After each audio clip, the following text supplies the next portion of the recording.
Doesn't matter if you have one ass cheek and 3 toes. I will beat your ass. They're going to be sorry they were ever born. Who? All of them. Yeah, W, look, beat 'em up just like it's WWW. Promise you, why would I trouble you? Yeah, look, you cannot see what's in front of you. You cannot see what's in front of you. Yeah, promise that you get to run into if you knew what's about to come to you. It's about to get real dangerous. It's about to get real dangerous. It's about to get real dangerous. It's about to get real dangerous. Today's episode is powered by Dre's Daiquiri Shop at Cotton Gin, where Texas flavor meets game day energy. Cool off with our legendary Texas-style daiquiris and load up on the best football food in town. From crispy, mouth-watering wings to your favorite game day bites, Dre's is your ultimate pregame, halftime, and victory spot. Don't just watch the game. Taste the win at Dre's Daiquiri Shop at Cotton Gin. And we're back. Welcome to the show, the One Ass Cheek and 3 Toes. I got my fellas here, Mr. BA and Jay Weezy. Oh, man, changed it up. There you go. Yeah, I just had to do it. I like it. Just for this week only. Oh, Just okay. Hey, Weezy. Jay Weezy. Mhm. Okay. What up, though? I'll tell you. What up, though? I tell you who's Weezy was the Bucks, man. They came in and they left Weezy. I think Baker was a little too wheezy. So, yeah, Lions got a big dub at home. Ford Field was rocking on Monday Night Football. Michigan got a win on Saturday. My Aggies got another win. We're undefeated. Getting ready for LSU this weekend. It's going to be fun. Good times in football. Basketball's kicking off, tipping off tonight. Hockey's already tipped off. The World Series starts, I think, Friday or something like that? Thursday or Friday? I don't know. Something Like that, yeah. So, I mean, it's just a great day. It's a great time to be a sports fan. You got sports all over the wazoo, and, man, pick your choice, right? Yes, sir. You a All sports right. fan, having a great week. Exactly, especially in Detroit, too, because you've got the Lions, you got the Pistons. Unfortunately, the Tigers are done, but you got the Red Wings. So Wings are doing pretty good. It's a good time to be in Detroit. Good times. Mm-hmm. All right, well, we're going to get into it. The Lions did win 24-9, or like Goff would say, the sorriest 24 points you'll ever score in a game. But we're going to get into it. So I want to start first real quick. I want to go over the PFF grades, the top 3 and the bottom 3 for the Lions for Monday. So give me one sec. Let me pull my thing up here. Mm-hmm. Not that thing. All right. Starting with the top offense. Sewell, no surprise there. Gibby, no surprise there. St. Brown, no surprise there. Those all 3 guys were all big parts of what the Lions did on offense. Bottom offense, Goff, J-Mo, and Monty. All right. And then defense, Whiteside, Campbell, and Hutchison. Bottom of the defense, Lacey, Yasin, and Hallett.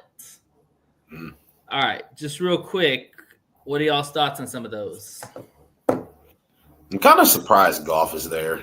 And I know he threw an interception and he got hit a couple of times, but I don't think it was really much his fault. A lot of that happened. Now, with that being said, I don't know how they grade. I'm not really for sure. Yeah, I was about to say, I don't know what the grade is for a quarterback in PFF. Do you know? Maybe completions, sacks. I'm sure sacks is probably a downgrade, right? I mean, it's just, I don't know. Don't get me to lie because I don't know how they. If anybody knows out there, please let us know. Please let me know. I'm sure it's got to be based on your regular stats, your turnovers, your touchdowns, your incompletions, your completions, probably the time that you have to throw, how many sacks that you take. They usually, when they look at that stuff, they look right. They have a person or persons that actually look at the whole game. And they have a they're looking at the all 22 probably and see if whose sack it was. And then and what they do is they grade, like if awareness factor in Goff was not very good. No. And in that game. So that probably contributed to some of the PFF too. What's up, Phoenix? He missed a couple of guys that were wide open. So I mean, that he just didn't have a good game. So no, I'm not. Yeah, and we're gonna get into why. I think that there's a reason why he struggled in this game, and I'm gonna talk about it when we get to the breakdown. I like that. I like that. All right, well, give me y'all's initial thoughts, and give What's me up, Big Drew? Give me one stud for the Don't game. get too cocky. So, Don't get too cocky, man. Start with you, B. I think that I would probably give it to the entire defense, Oh, God. secondary, the entire secondary, because you gotta pick one. you ain't gotta pick nothing. You can pick a whole secondary. That's my pick. God, damn it. Go. Whatever. All right, give me your what thoughts about the game. Again, it was the whole defense came to play. Really, it was a really good defensive effort. The defensive line started coming to life like in the second half. I think the secondary was bailing them out a lot of times in the first half, and that was pretty good with a bunch of no names out there. Even a couple of times that we had a cornerback go down with an injury that was filling in for somebody else that had an injury, but they still played top of the line. I mean, it was awesome. I mean, Shep had them boys playing. So yeah, my hat's off to them because the defense from Tampa Bay made Goff look bad, just like we made Baker look bad. That's like I said at the end of the chat. I said, no, either one of those shouldn't be in MVP conversations right now because they sucked. So yeah, Jay, stud Kelvin Shepherd. Kelvin Shepherd, I mean, he just kind of really proven. I'm not sure how everybody else feels about it, but I think Kelvin Shepherd has proven to be a better defensive coordinator than Aaron because this is kind of the second week that he's played one of the Super Bowl contending teams and an MVP candidate, and he's really just giving them a hard time. And he did it with less this week with, people from off of the streets than he did last week. And I mean, he really just drew up a good game plan where he really neutralized that whole offense. So thank you, Phoenix. I appreciate it. I got to give it to Kelvin Shepherd. I got to give him his flowers because, I mean, a lot of people were talking about how this team is going to miss Aaron Glenn. And this is no disrespect to that guy, but they haven't missed a beat. In fact, they played with a little bit more intensity. They played with a little bit more ferociousness. So I got to go with Kelvin Shepherd. I'm going to push back on a sec real quick with AG. To be fair, Kevin Shepherd's got more at his disposal than AG had. But the way he played out the secondary, I do agree, because you've talking about a bunch of practice squad guys that literally were brought up and probably have been on this team for a couple of weeks. And for Shep to get his guys ready and give credit to Deshae too, man. Kelvin Shepherd's the lead guy. But Deshae Townsend deserves a lot of flowers, man. That guy that we got for secondaries coach is kicking ass, man. Last year they played well. This year they're playing well. And you got a bunch of backups that are playing like starters. And there's a lot to be said about that because one thing with Detroit, we always hear the next man up. But in Detroit, it's something different. We are always expected to have the next man up. Teams will always say it's the next man up, but unfortunately, the Lions, it's always expected for the next man up. Does that make sense? Yeah, we are going to have injuries, and we are going to need guys to step up and come and play. And that's why I like Kelvin Shepherd. And I'm going to say this because Kelvin Shepherd, I feel like, while he had the time to sit back and be groomed by Aaron Glenn, it was a tall task for him to come in and do it in a hurry as he did with the team that he had and a couple of upgrades in the positions. So I think that Kelvin Shepherd is doing a good job. I mean, moving forward, I expect him to kind of make up a bigger impact than not Charlie Morton, but Johnny Morton, because I believe he has a little bit more to prove. With all of those guys, with people coming back off of injury, with Hutchinson coming back, with DJ Reed coming back soon, Terry and Arnold, I think that he's going to have a little bit more to prove. And I think he's going to make that statement even more. So, like I said, I got to Shepherd. I think that he's both have to prove. I still need to see more from Johnny Morton too. But I would say this with Shep.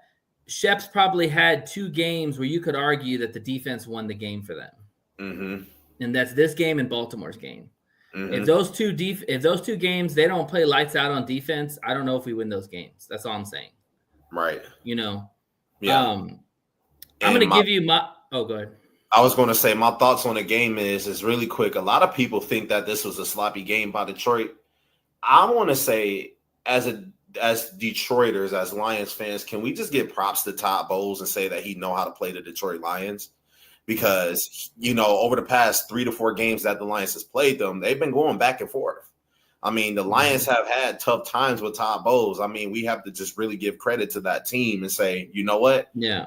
Cat, you can play us well. Sometime you may hit us in the mouth and we can't respond like last year, but we'll come back and play and you kind of were reading my notes because I was going to say that the last 3 games that the Lions have played the Bucs, they've held us almost under 20 points almost every game, or around 20 points. Yeah. And there's no secret that they know how to get to Goff. Because every game that Goff has played, he plays the same way. He'll throw a pick or he won't throw for a lot of yards. I mean, but the thing is, they still win. So it doesn't matter. They still win the matchup because the Lions have won the last 3 or 4. Absolutely. But Bowles does have our number when it comes to putting pressure on this offense. There's no absolutely. You want to know one big weapon that a lot of people kind of overlook, and that's Vita Vea. I mean, that guy literally brings the pressure every single time. And with the Monty grading, I kind of think it's a little bit unfair because anytime Monty is, running through the A or B gaps, you got Vita Vea right there in his face. I mean, he's just right there in his face every single time. So he'd get hit in the backfield. So, yeah, man, kudos to the Tampa Bay Buccaneers. I'm not going to trash talk them too much. They play Tampa Bay is going to be there at the end of the year. We might play them again in the playoffs. So my guy is Nick Whiteside, and I'll tell you why. Because Nick Whiteside, he came from the Battlehawks in the UFL. He was on the 90-man roster for the Lions. He didn't make the cut, but I was hoping they'd bring him back. And I think we talked about in the chat when we were going those injuries to the cornerbacks that I would like to bring Nick Whiteside back, and I'm glad they did because he's 6'1", he's 25 years old. He's played in big games, even if it's the UFL, whatever it is, and he played out in preseason. And if you look at the game yesterday, he had 2 crucial plays. He broke up the 2-point conversion, and he prevented a touchdown on one of the drives. Like, that's 9 points that the dude literally, or 8 points, the dude literally saved himself. And this is funny. I don't know if there's any truth to it, but I was listening to talk radio earlier, and somebody said that Nick Whiteside has made more of an impact than Terry Arnold has in his whole in one game than Terry has. That was a little rough, but there's some truth to that because I haven't seen Terry Arnold break up those kind of plays in the end zone. But either way, that's my guy. And I hope going forward that he's in the rotation. And, hey, if the Lions have to platoon Arnold, I'm okay with that. I'm totally fine with it. Let's not get carried away. Let's not get carried away. Well, I know, but I'm also one damn game. Arnold has made impacts in certain games. He's a rookie. I know Whiteside at least has played some type of professional football for a while. Yeah. So I mean, give him a break. Whiteside did a fantastic job, but don't get carried away. But what I was saying when I say the platoon part, I actually meant for Meek. That I could actually see a situation where if Meek and Arnold are platoon at that CB2 and they put somebody else at Maddox or somebody else at the nickel spot, because Meek has shown me that he can play outside and he's a dog. Like that punch out, that's Meek right there. The coverage grades, I don't know what his coverage grade was, but he didn't do too bad. I mean, he's a small guy. He's not, he's not going to win a lot of jump balls, but he just competes, man. And don't go crazy over that either, because when the Raiders had him, he had played second CB2 for a whole season, and he just about a whole season actually after the CB2 over there went down with the injury, and he didn't do very well. He had his spots where he did well, but he didn't do well in that. He's better as a nickel. That's all there is to it. And when if you need him to drop into CB2 coverage, he will beast because he doesn't have to worry about it, and he's a spot guy. So if you put him in that spot, he's gonna rise up to that occasion.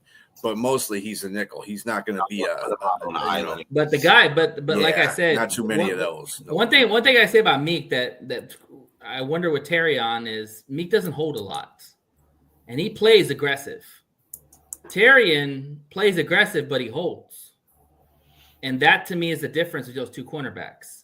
I think with time, Meek has been in the league for 5 years. Yeah, I mean, I get it.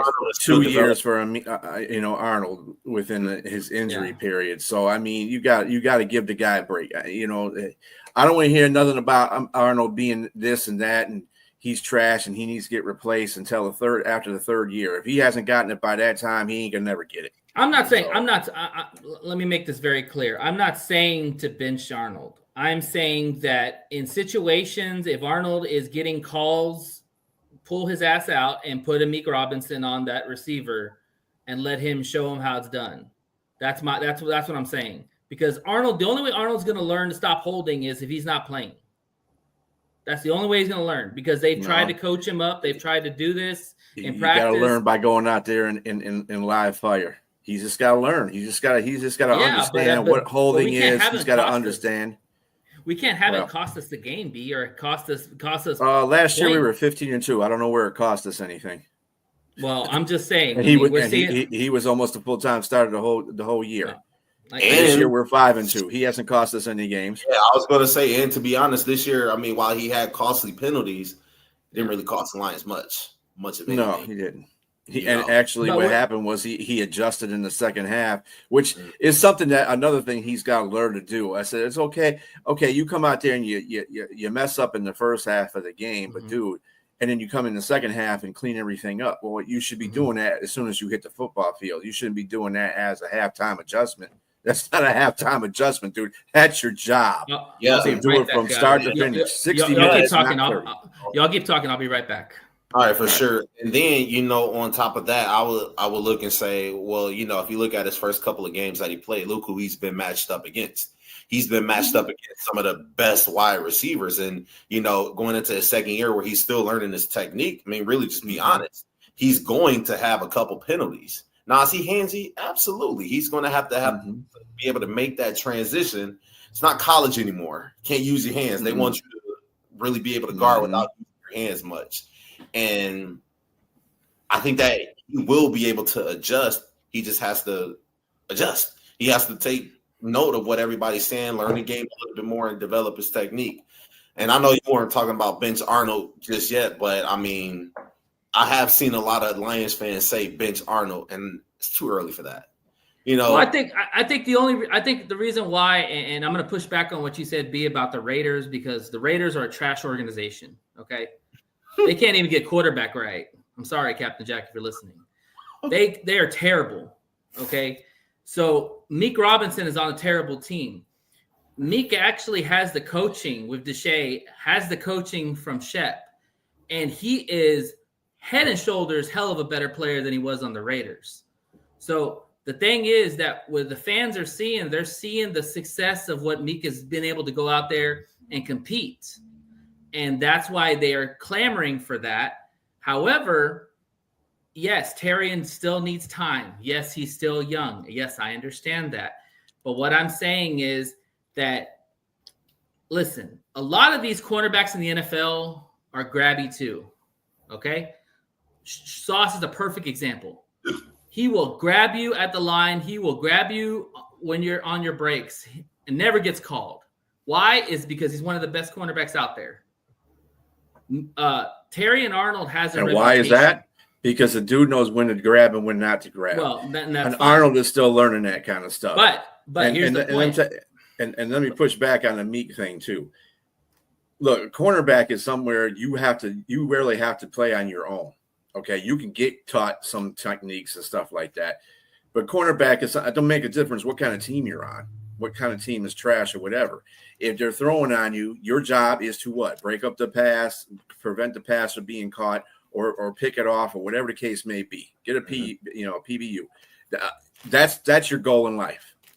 So there's not much to train a cornerback on. What cornerbacks need to be trained on is basically they're one of the besides quarterback, I think they're one of the most important people on a team because they have to, first of all, they have to know the receivers' routes that they're going against. They also have to know the quarterback's tendencies. Mm-hmm. They have to know, they just got to know all that stuff. And it's kind of like being a quarterback, but you're in a defensive position. So I think of Meek. But you don't think, but let me say this. You don't think that Meek benefits better than playing with guys like Brian Branch and Kirby Joseph than he was playing on the Raiders? I was just going to ask you that question. Who was on the Raiders outside of Meek Robinson that you could say was actually as good as a Brian Branch or Kirby Joseph? Nobody, or even a Reed. Right? Like again, that's purely for communication purposes only. If the only way that makes it look bad is if, like, for instance, if you're playing zone and the safety bites on a play and you're covering a guy and you're expecting the safety to be out there because you let him go so he can go into the zone. Right. And if the safety isn't there, then that's the safety's fault. And it makes the cornerback look bad because, to a normal fan, because they expect him to play him all the way. Man, no. In certain coverages, you can't do that. That's just a communication issue. If your team is bad, that means you don't have anybody. Well, I'm just saying that individually. But with Meek Robinson, I'm not saying Meek Robinson's a shut down corner. Not by saying that, by no means at all. Not even a nickel. He gets exposed at nickel at times too. The thing is that the guy competes and he plays bigger than his size. That's what Antonio Pierce said when he went to the Lions. He's like, this dude plays bigger than his size. And then you hear about Shep talking about him. Shep saw him go against those LSU boys in college, and he didn't back down. And Shep knows that this guy is not going to turn away from a fight. So that's all I'm saying. It's like this physical. And for his position, I think he benefits by playing with players like Kirby Joseph, Brian Branch, and those guys. He's got that aura. He's got that aura about himself too. Like when you hear him talk, guard him up against somebody like in the pinch, like God forbid any of this has to happen. But if he needs to go out there and guard Devontae Smith or AJ Brown, I'm not going to be too happy with that matchup because they're long, they're tall, physical receivers, and he'd be able to be on those guys. That's something he doesn't have. He doesn't have a lot of speed either. That's why you don't. That's why he should never be in a CB2 position. Nickel is one thing because you can actually be more physical as a nickel than you can be as a corner most of the time because you can get beat off the ball as a cornerback, a CB1 or 2. But as a nickel, you can physically, move receivers because you're within that 5 yards and it's easier to do because you got But also, too, they're moving receivers around everywhere now. They put them in the nickel. They put them in the slot. They put them on the outside. I mean, these receivers can go to every position on the field. But the thing is, like, just talking about Arnold, the thing is with Arnold is I want Arnold to get better. He has to get better. He's a first-round draft pick. Like, he has to be a solid cornerback for us if we want to go to the Super Bowl. It's just that simple because he's got the size. He's got the tutelage coming from Alabama. Alabama plays a pro-style offense. So he goes against pros all the time. So, I mean, he's just got to stop grabbing. That's the thing. Just stop grabbing the freaking receiver. And I think he'll be able to develop that mentality of not using it as much. And everything that you guys are saying is the same thing I heard when Slade joined the team. Yeah. He was a rookie. I thought Slade was exact thing. He wasn't grabbing as much. Oh yes, he was. Oh yes, the hell he was. I saw Slade getting toasted a lot. He got toasted and he grabbed a lot. That's why he was grabbing a lot because he didn't have the back pedal good enough to do to keep up with it. He had to learn that stuff. 3 seasons to become big play Slay. Yeah. That's the difference between Arian, TA, and Slay.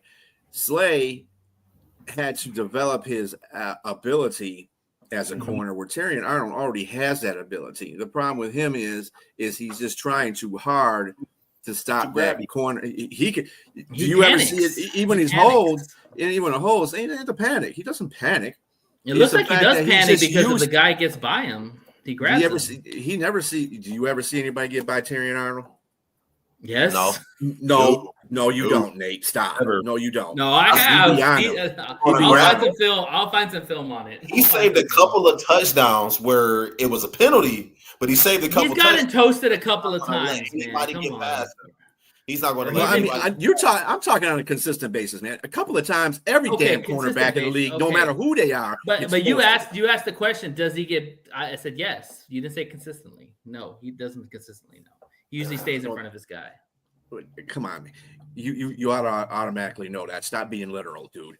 I'm talking about. I'm just giving you what you're saying, bro. You say like he's getting beat all the time. So that's the reason why we even came up with that. You say he gets beat all the time. He don't get beat all the time. But he also impedes a lot. He also gets called for impeding receivers' routes. That's the same thing, right? No, that's a hold. That's all that is. Anyways, the point is going back to what you said, B. If you want this team in the Super Bowl this year, because you said this is the year they go to the Super Bowl, Terrian has to be good. He can't be bad. He can't hold, because what's going to happen is two things. First off, the NFL knows that this guy holds a lot. First and foremost. Mm-hmm. Second of all, every coach on the other side is going to be like, go throw it 6. Because he's got a tendency of holding and will get a first down every time. He's got to shake that. That's all he got to do. If he can do that, hey man, we got a hell of a secondary. Well, we still do, but you know what I'm saying. I was just gonna say, I think our secondary is still damn good. I need that CB2 to do better. I just need everybody to lay off Terry and Arnold for at least another year and a half. Just leave him alone, okay? If he can't get it by year 3, regardless if we go to a Super Bowl or not. He's just not. Can we? Okay, let me ask you this question. Honest question: can we get to the Super Bowl if Terry Arnold continues to struggle? Yes or no? Yep. Because if we can win 15 games with Terry and Arnold in the lineup, we certainly can get to a Super Bowl and win a Super Bowl. Yep, I agree. Okay. Defense is damn good enough to be able to stop passing attacks, especially with our defensive line being as good as it is now with the addition of Lee McNeil coming back. Let's shift focus there. Like, how big was Lee McNeil? Yesterday. Big time. Like, you saw that from the second play of the game. He literally blew up the whole middle of the line and put it in Baker's lap. Absolutely, big time. They can't guard everybody on that defensive line. Mm-hmm. It's going to be very hard to see who you're going to double team. You're going to get McNeil or Hutch. Al-Quadin Muhammad is drawing double teams now, so it's like, who are you going to double team? Because you can't do everybody. Did you see that stat that DJ Reader was one of the most double teamed guys in the interior? Mm-hmm. I did not see that. That's why he's got bad back. I wouldn't doubt it. Yeah, exactly. And that's gonna change now, because you cannot double team Reader and leave Mac 1-on-1, because one thing about Mac is he looks slimmer. I don't know if y'all noticed that. He looks like he lost some more weight. He looks a lot more slimmer, and his get off is a lot more impressive. He did. Yeah, and I don't know if you heard his post-game interview where he was basically saying that it was something missing from his life. I'm paraphrasing, but he was talking about Mac. Yeah, missing from his life, and you got to think about it, man. You got to think about it when you're playing at an all-time level and you got a huge contract, and then you go out for the rest of the year. You feel like you let your team down. Mm-hmm. You know, Aiden would be the first one to tell you that. Mac would. You know, if Mac is healthy and Aiden's healthy, y'all, I'm telling you right now, I don't care what anybody says. We were in the Super Bowl. I don't give a shit what anybody says. You can't tell me that defense, the way they were playing with those dudes, they weren't going to get to the Super Bowl within their own house. I'm sorry. Yeah. Like, I can see that. It was going to happen. I can see that. But you know a guy I want to talk about too? I want to talk about Jack Campbell. Because Mr. Jack Campbell, and honestly, you can make a case for him. Now, it's going to suck because I think Aiden's right now Defensive Player of the Year. Jack Campbell could be in that same argument. Wouldn't y'all say? No. For Defensive Player of the Year? He's got sacks. He's got forced fumbles. He covers well. He's high in tackles. Name me a linebacker that's playing better than him right now. Nick Benito. He's an boom. No, he's not. He's a linebacker. Well, I know because I got him on my fantasy team, and that's what it says under his name, linebacker. So, Jack Campbell's lane. That dude's got he plays like you're supposed to. You know how you're linebackers that are in this day and age, where linebackers are, where they rush the passer too. Like we got a couple linebackers that do that. Barnes for a minute. Barnes, but I don't consider Nick Benito a linebacker because he's making more of his hay in sacks because they're rushing him. Now he can play linebacker. But that I don't know he's just rushing from a linebacker position. It doesn't mean he's not a linebacker. So he's playing the TJ Watt roles, what he's doing. Yeah, pretty much. Okay. Yep. TJ Watt. Yeah. Well, Jack's doing everything. Jack's running around the field like covering like he's the only guy out there. Who was that? Oh, he broke up a pass on someone. Who was it? Was that he was on a wheel route with a running back and he literally broke that up. Yeah, I think I know what you're talking about. That was a good play because he saved a chunk yardage play right there too. So yeah, man. I give Jack Campbell his flowers. Another guy too. Played good in that game. Another guy too. What about Derek Barnes? Derek Barnes was good too. He had his spots where he came in there and did his thing. Did y'all see him rushing the passer? Man, that was exciting to see. He bat the ball down at the line of scrimmage. Yeah. Yeah, man. Bro, for some odd reason, he gets in Baker Mayfield's head. Did anybody ever notice that? He gets in Mayfield's head. He doesn't really first you pick him off and then you bat a couple of his passes. Off of him. It's like, dude, it's like anytime in the playoffs. Barnes, he just folds. All right, wrapping up real quick. Any final thoughts on this game? Yeah, really quick. I think the Lions just show how much depth that they have and how serious contenders that they are, even with the injuries they have, and they're going to get healthy throughout the season. But they just show how much of a contender that they really are. If you don't have them being the best team in the league, you have to at least put them in your top three because they're consistent with offense and defense, and they're still covering their spreads. So, B. Yeah, I mean, I kind of figured they were going to win this game, but it was going to be a hard game for them to win. Everybody's talking about, they're going to beat them by 20 points.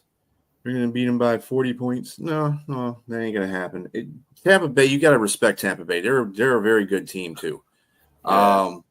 I think both the defenses played pretty well. I mean, I know Tampa Bay gave up 24 points, but at the same time, they made Goff as uncomfortable as he could possibly be. If it wasn't for the Lions running game, man, we'd be in trouble because Goff looked very uncomfortable in that pocket. He was making throws that were missing players way out. Credit Bowles, man. That's he threw a dunk.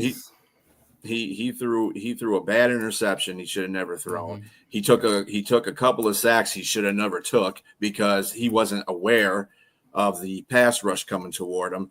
You got to look at that stuff, and this is something that concerns me about Goff going forward because he started off the season with really good awareness, but then as it's going along, it seems like he's losing that because he thinks that the offensive line. And I understand if you want to trust your offensive line, that's fine. But at the same time, you have to have that clock ticking in your head. One Mississippi, two Mississippi. Somebody's probably coming to get me. Let me get the hell up out of this pocket. I still think he has that. Yeah, and let's also be fair. The Bucs and the Chiefs are better defenses than what we've played before. I mean, those are good defenses. They're blitzing defenses. Like that's how they get Goff. You have to blitz them. Yeah, I ain't giving no credit to the Chiefs. No, I'm not doing it. You ain't gonna see me giving credit to them. Well, we lost. Doesn't matter. Really though, I have to say, frauds. To say that losing two offensive linemen the way that they did, the center and Frank Ragnow and Kevin. It's a work in progress, man. It's a work. That's big, and for Jared Goff to still be completing over 70% of his passes. I mean, that's just the testament of how good Jared Goff really is. The Titans are horrible. Yeah. Okay, that's where Ziegler's at. What do you think that it would happen if the Lions were to bring back Ziegler? I don't think he wants to come back because his family's in Tennessee. Now, I got a question for you, B. Would you be open to that? Because I think Mahogany's playing pretty well. Don't you? I mean, but he has family in Tennessee. He wanted to go to Tennessee for that reason. Well, yeah, I know, but I'm just saying, just for for sake of conversation. Well, he won't, unless he has a trade clause in his contract. Tennessee can trade him. True, they could whenever you want to. So it's but I think the Lions would rely on the young guys and just let them play it out. But that's just me. I don't know. Yeah, I mean that's good. I mean Ratledge is kind of not. He has some good games and he has some bad game. Yeah. Semo's the same thing too. I've seen like that game against the Chiefs.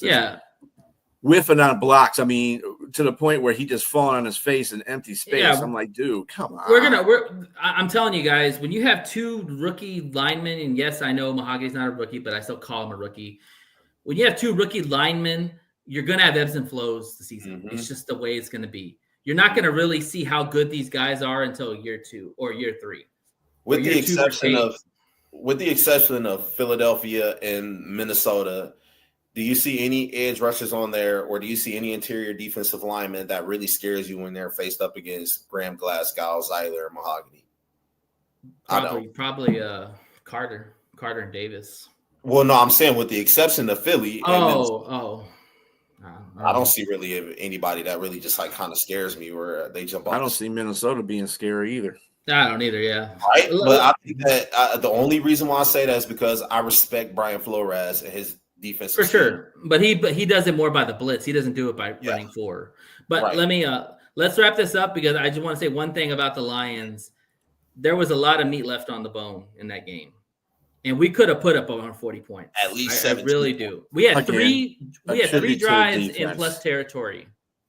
Tribute to the defense. I mean, and they were pretty good against the run, except for the.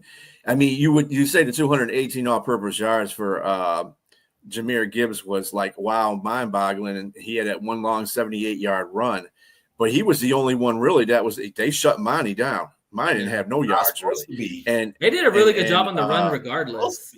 Yeah, they did. Overall, they did give up some yardage, but when they needed to shut down the run, they shut down the run. And they've always done that against us. Like you think of all the Bucs games that we've played, the first thing they try to do is make us one-dimensional. And the thing is, the reason why we win games and they don't is we have explosive players. Because you look at all those games, you have Gibbs, you have J-Mo, you have St. Brown, you have Laporta, you have guys that literally can make 20 yards in one play because you have that explosiveness. And when you have that explosiveness, it's very hard to stop that team. This team is well balanced. Yeah. Very complete. All right. Yeah, we'll see. We're going to – definitely we will. But good win. I'm happy about it. Go on your bye, get rest, get healthy. Like Dan said, all the Lions players are coming back. Get your popcorn ready. All right.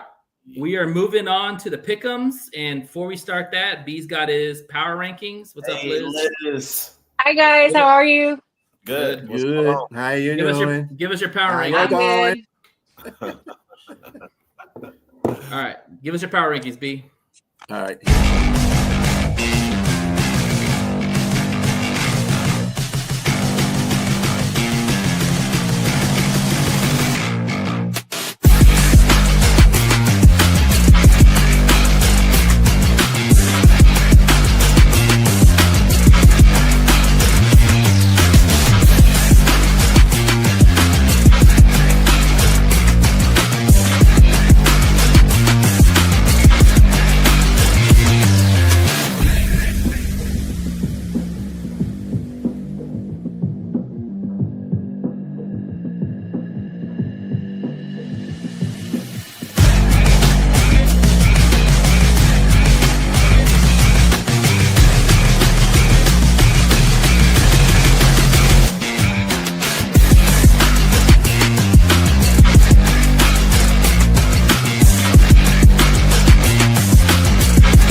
Yeah, I was gonna say that 9 points definitely helped our point differential because we were giving up almost like 30 points the last two games, so that was good.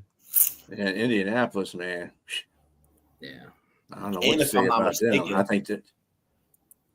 And if I'm not mistaken, they didn't give up an opening touchdown, did they? Opening drive touchdown. No. All right, it's that time of the week. It's the pick'em. So, B, where does everybody stand? All right. So, where the hell am I? Let's go. Where am I? Let's go. Hold on a minute. I'm discombobulated here. It's okay. Oh, all right. So, everybody did a pretty decent job. Everybody was above 500 this week. Nate, you were 10-5. Jay, you had just a little bit of a setback this week, but you're still 9-6. You're still leading. And me and Liz are also 10-5. So Nate, Jay is still ahead 60-30.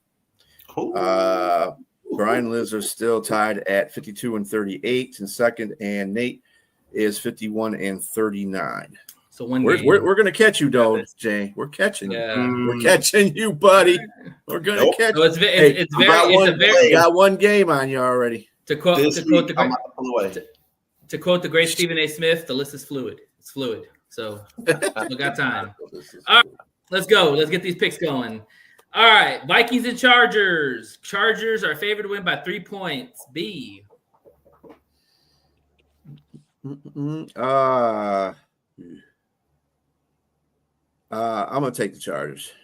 And cover. Yep. Okay. Jay. Chargers in the points. I don't think Minnesota's going to. Chargers are favored to win, y'all. So you're taking the cover. Yeah. I said that, cover, right? Yeah, I'm sorry. I said Chargers, they're covering. Yeah, they're covering. I don't think Minnesota's good. They're going to be in for a surprise these next couple games. Give me the Chargers. Liz. I'll take the Chargers in the cover. All right. I am taking the Chargers, and I am taking the cover. I think Justin Herbert's going to ball out this game. They saw what Jalen Hurts did to that defense, and I think Justin Herbert's going to have a get-right game. So give me the Chargers. Trash. Yep. All right, 49ers. Oh, wait a minute. We're not doing that one yet. Oh, sorry. Bears and Ravens. Ravens are favored by 6.5. B. That must mean that Jackson's back. Nope. He is. Not yet. Oh, no, 6.5? I heard he's not. Yeah, but they heard he's tentative. He just didn't practice one day this week. Yeah, he's coming. He's coming back. He's playing. That's why it's 6.5. He should be. I'm gonna go on a limb and take the Ravens. But I'm taking points. That's a limb? Not just yeah. Wow. Well, because the Ravens suck. They suck. They're getting number 8 back, so he makes up for a lot of issues. I'm just saying. All right. I'm taking the points, though. Taking the points. All right, Jay. Same. Give me the Ravens. I'm taking the points, though. I think Lamar Jackson makes a big impact this week. Liz? Taking the Bears. You're taking the Bears? All right. Yeah. I'm with y'all. I think the Ravens win close. They haven't been dominant, but I think that they get the dub at home, and Lamar should be back. So yeah, give me the Ravens, but the points of the Bears for sure. All right, Bills and Panthers. Bills are favored to win by 7. D. I got the Bills in this one. I think it's going to be the first home. First home loss. They're bitter right now. They lost 2 in a row against Atlanta, and then they lost against New England. I think they're really like pissed right now. So I think they're going to take it out. All hell's going to break loose. They're going to start breaking their. I keep trying to tell Sonia. Yeah, so they're 4-3. Okay, don't get all you played some weak ass teams. Okay, come on, chill out with that. The Panthers, they're at home. They people think, well, they should give them the Bills need to go in there and whoop that behind. And also too, B, I don't know if Young's gonna play. Oh yeah, Young's not playing. Timothy Dalton. That's what I call him. That's why it's 7. So the Carrot Top's gonna play. Carrot Top. All right, Jay. Right. Give me the Bills to cover, man. This is a Josh Allen type game right here. If they can stop Chuba Hubbard, they're going to kill the Carolina Panthers. Give me the Bills. Yeah, Rico. That's the only thing in this game that might make this game a lot closer than that spread, because they are having a hard time stopping that run. Stopping the run, absolutely. Yeah, absolutely. Liz. I'm going to take Bills to cover. Okay. Yeah, I'm also going to take the Bills to cover. And honestly, if Young was playing, I would probably take the points. But since he's out for this game, give me Josh Allen. This could get ugly. I agree with B. Josh Allen's hell-raised fury is ready to make a turn after losing 2 bad games. So get ready. And they are getting a couple defensive players back, so that'll help them back a lot. too. Yeah, definitely. Browns versus Patriots. Patriots are favored by 7. B. Oh, I'm taking that all day. Patriots cover? Yeah. All right, Jay.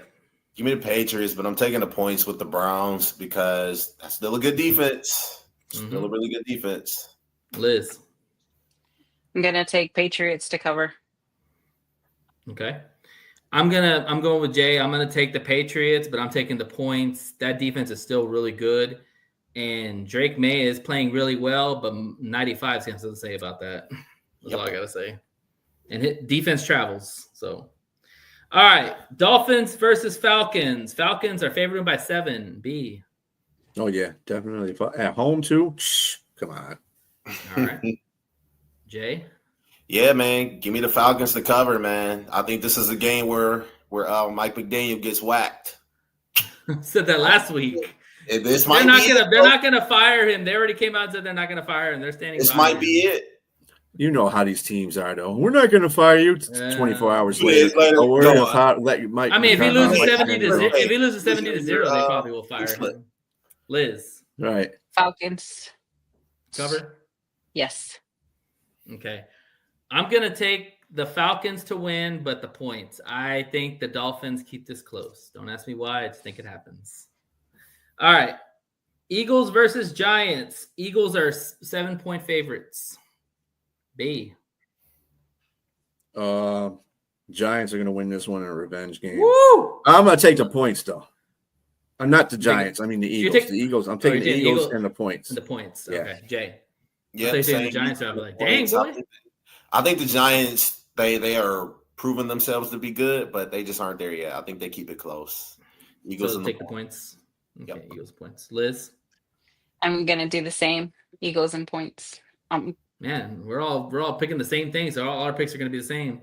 Yep. Yeah, give me the Eagles. Give me the Eagles and the points. Yeah, this game's always close, but the Eagles are out for blood, so it could get ugly. We'll see what happens. Mm-hmm. All right, Jets should be playing.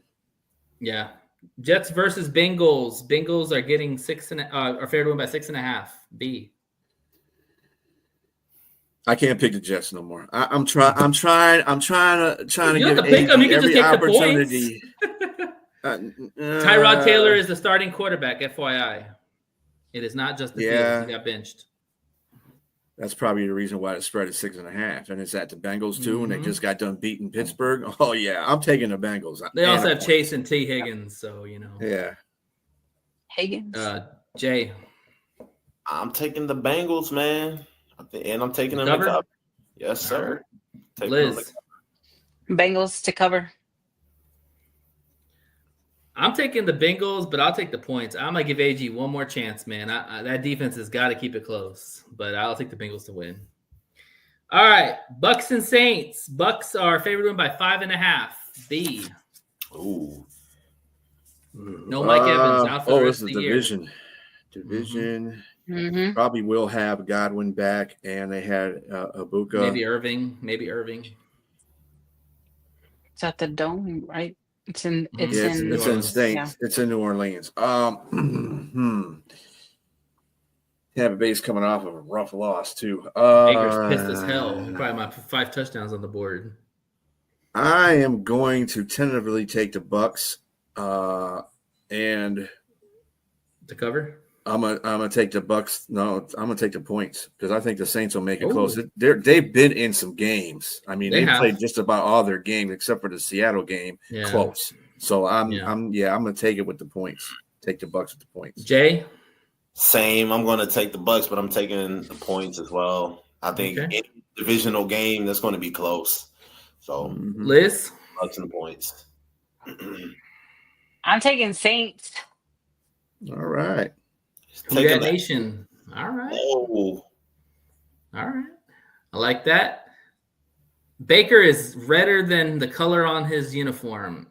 Give me the Bucks in the cover. It's going to get ugly. All right. Broncos versus Cowboys. Broncos are favored by 3.5. B. Oh, this is in Mile High too. Yeah, I'm going Broncos. And 3.5. They give them 3.5. That's because they're at home. It's at home. I mean, this is a defense that I love. Dak. Dak's been doing a great job this year. He's been awesome. The offense hasn't been the problem with the Cowboys, but they haven't played real defense yet, and the Broncos are real defense. So, but I think Bowman's struggling has lowered the spread. Yeah, well, I don't think that's going to happen. I'm going and I'm taking I'm covering the Broncos. Broncos in the cover. Gotcha. Jay. Give me the Cowboys. All right. Points. Liz. Cowboys. That's an upsetter. That would be an upset. Liz. Definitely. I don't know. Okay, let me do Broncos. Take Broncos to cover or points? Yeah, Or I'm cover? taking Broncos to cover. Okay. Yeah, I'm taking the Broncos. I'll probably take the points of the Cowboys. I think the Broncos win by a field goal. Again, it's be pretty close. All right, Titans versus Colts. Colts are 14-point favorites. Mhm. And I don't see why we shouldn't be saying I'm going to take them to cover. They might beat them by 30. Come on. They probably will. Jay. Who are they playing again? Titans. Yeah, give me that. Hey, to be fair, the Titans played well for a half, and then they got blown out. But that was because freaking That's Ward the whole point. Close, but I'm taking fumbled the them. points, man. I'm taking the points. That's just too big of a spread right there. Yeah. Liz. The Colts. You're taking the cover? Yes.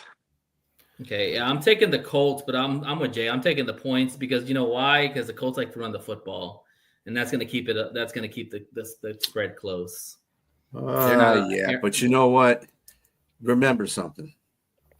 The Colts lead the league in point differential. I know.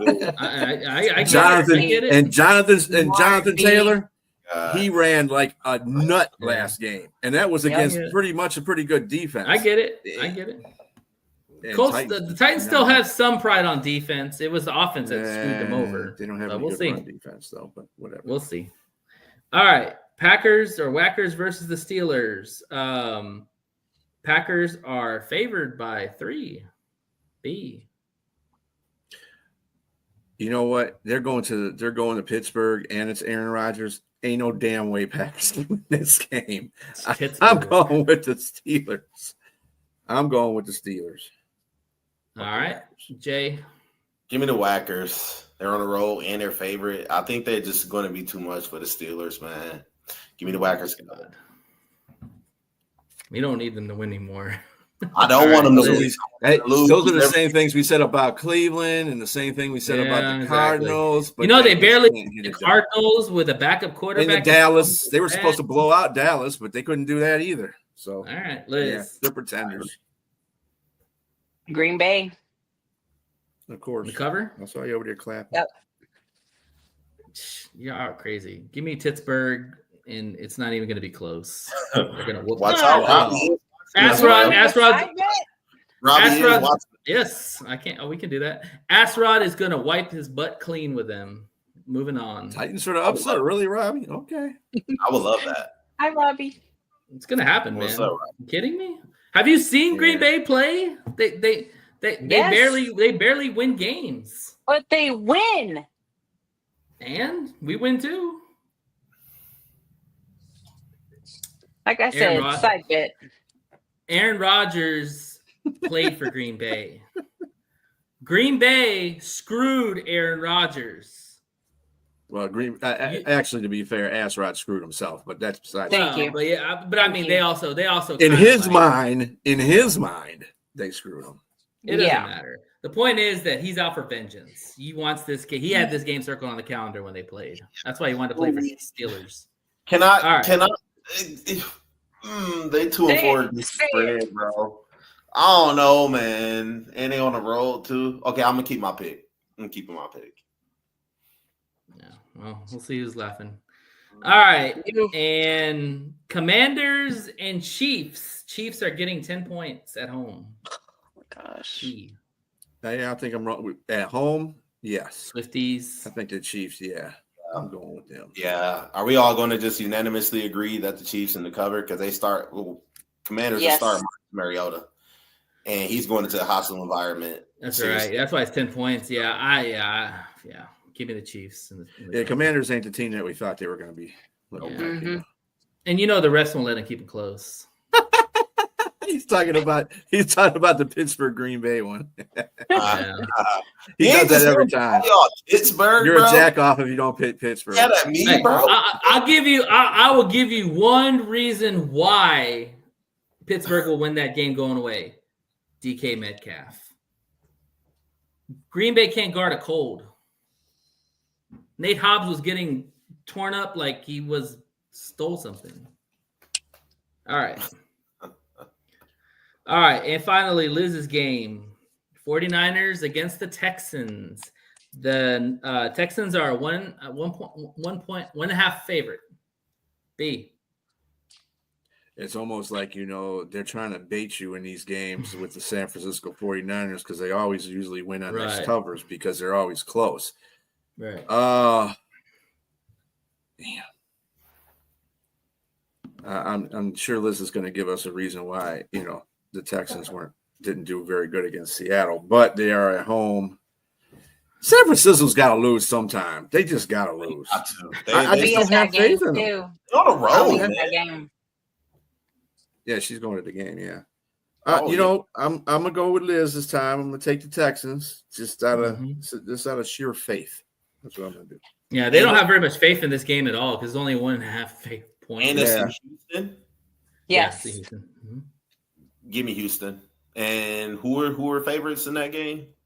Texans. Houston. The Texans. Yep, Houston to cover. Let me Houston to Liz. Houston. We know who Liz is going to go with. You can just skip me, Nate. So this one. Ooh, since 1975. Dang. They do, Robbie. It's about to change, Robbie. Hey, yo, give me 2 seconds, y'all. We'll just talk about each other real quick. All right. Is that the last game? Nate was the one that was supposed to go last. Yeah. What the heck? He always goes against my team, anyways. Was that the last game, or that was the last game? Because that was a everybody's on a bye. Yeah, that was the Texans. Who else we have? We That did was Washington, KC. Yeah, because we can sit back and we can 6 just teams watch. on a bye. All What right, you got, yeah. Nate? I'm gonna. So this is a kind of interesting matchup for me because the Texans look horrible yesterday, like really bad. Mm-hmm. And offensively, they did. Defensively, they look good. Yeah. Mm-hmm. But Christian McCaffrey looked crazy good on Sunday night. So I'm going to take the Texans. I mean, it's 1.5 points, so I guess I'll take them to cover. Yeah. But watch out for Christian McCaffrey, man. If they can't stop Christian McCaffrey, it's going to be bad news bears. So, all right, give me the Texans. Hey, you want to know something, though, Robbie? That's how you really feel, Robbie. Robbie, really quick, you want to know something? He wanted to do that to the Jets, too, but the Jets ate him up. Yeah, they won. Exactly. They ate him up. So, Exactly. But they won, though. They still won. So Mr. Love is about to eat him up too. Oh, yeah, right. Yeah, that's a threat. Love is bum. Yeah, I think the only person that they have to worry about, the two people that they have to worry about is Rashawn Gary and Micah Parsons. That's it. Yeah. Other than that, I don't think they got And Rodgers has been getting the ball out quick, so they're going to be pretty much non-existent. I don't know. His arthritis is acting up, so we'll see. Yeah, DK Metcalf. all he's got to do is take some fungus. He'll be fine. All right, so that wraps up the pick'ems. Thank you, Liz. Thank you, We'll Liz. see Thank you, for the guys. Texans.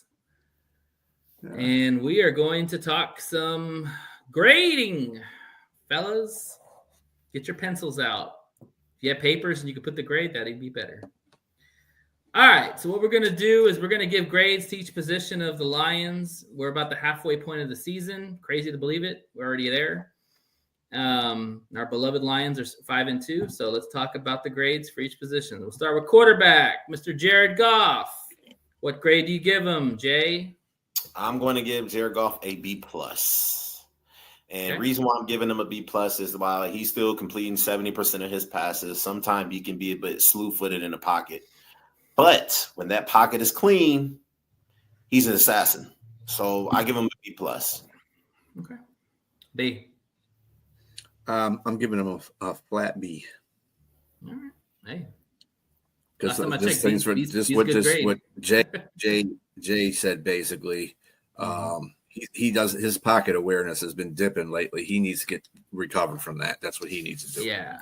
I think at times he feels like he can do more than he should, and he doesn't have to, and part of it's play calling, part of it's him. So, just to give quick stats on him, 1,600 yards, 15 touchdowns, 3 interceptions, 74% completion rating. That's impressive. Leads the league. Mm-hmm. Yep. 1.16 rating. I'm with Jay. Give me a B+. It would be an A, but his awareness the last couple of games against better defenses has been a struggle. But also, too, the interior line has not played well either. So there's a lot of factors there. He used to lead the league in touchdowns, but now Stafford does. So how about 15-3? I'll take that all day for a Lions quarterback, right? Come on. Mm-hmm. All right, running backs. B, what do you give them? Are we doing an individual or as a unit? Just as unit, yeah. As a unit, I'll give them a B+. And I think the reason I put the plus on there is because of Jahmyr Gibbs. Jahmyr Gibbs has been outstanding. Monty had that one game where he just tore everything up, but Jahmyr has been on a constant tear. Yeah. So, okay. Jay? I'm giving him A-. Now, with the A-, the reason why I didn't give him a perfect grade is because Montgomery seemed to be starting a little bit slow, but Jahmyr Gibbs has been nothing short but spectacular. He's averaging over 5 yards per carry. Absolutely. He got 530-something yards on top of how many touchdowns? 6. 6 for Gibbs, 4 for Monty. You understand what I'm saying? So he's been nothing short but spectacular. And, I mean, they're undefeated still when they both score in a game.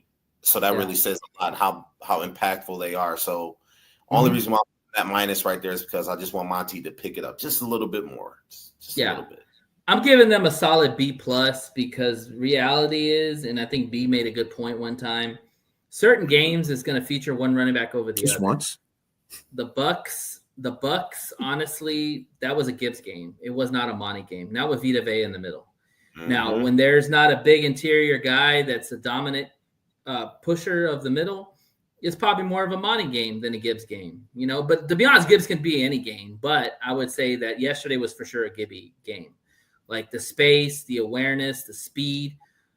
Monty doesn't have that, and that's okay. That's not his fault. It's just the way they're built. Gibbs has 526 yards right now and 104 attempts. Monty has 78 attempts at 355. Gibbs has 6 touchdowns. Monty has 4. So.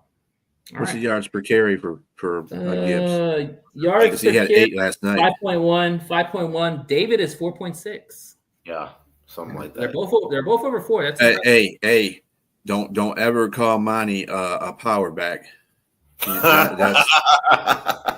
He don't like that shit at all. No. B, he's a running back. Oh, yeah, he's a running back. Is that what he called him? Easy? Yeah, he called him a power back, and he kept calling him a power back, and then he just totally shut E out of the whole damn conversation when they were having an interview with him. He was what were you saying? He was like, what were you saying, Amon? Because I'm not talking to your brother. I don't know what's going on with him. Because the thing is, power back's insulting because when you look at power back, that means a guy that gets short yardage carries. Which, to be honest, Monty doesn't even get short yardage carries anymore. Well, he said the reason why he didn't like because it kind of defines him as a certain type of back, and that's not what he is. Because he can, like he said, did you not see me run that 78-yard touchdown against the Chargers last year, and I juked out 2 people? I did. He was no, I mean that's what he was asking E. I was like, yeah, he's got a point there. Mm-hmm. All right, so B+. All right, let's go to the receivers. B, what do you say? I will give them an A-. I think that, and we're including Amon is bringing everybody up to that grade because he's just when you notice a drop pass and you think, and that takes away from the entire game, the morality of the entire game, mentality of the entire game. That tells you how important that dude is on that team. Mm-hmm. He's definitely the star on that team. So with him and JMO, they needed, like we had this conversation via text, Nate, me and you, about him having to have to get more plays. Like when Ben, that was something that Ben did different that Morty's not doing right now. Ben used to get JMO involved in plays, even if he wasn't passing it to him, he'd get him involved in plays. So I want to see that happen to JMO because that's electrifying. He does he's fast. So when he does those sweeps, oh, dude, he ain't gonna catch that. San Francisco found out the hard way. You get him in a phone booth out the hard way. Yeah, you can't get him. So and they need to get better on that. Laporta, I'm considering, tight end is also a receiver. Yes, he's doing better this year than he was last year at this time, I believe. Let's see who else they got. Tesla, right? Tesla. Besides the one game he had a touchdown in, or he'll get better over the bye week. Yeah. I mean, they're not really kind of looking for him too, which is kind of something I'm not liking too much. They'll work him in. Start looking for him because he's a fast guy too. But I give him A- just because of Amon. Period. Okay. Jay, I want to say A, and I'm going to say this receiving core is perfect. You want to know why? Because Amon-Ra St. Brown, all pro. He's still playing at an all pro level. Let's just call it what it is. Steady Eddie. Williams, even though he hasn't gotten the targets and he's not making the biggest production statistically, he's still throwing out blocks. He is still being draw away from safety in the corner away from Amon-Ra. Being a team player, right? Where Amon-Ra can do whatever the hell it is he wants to do.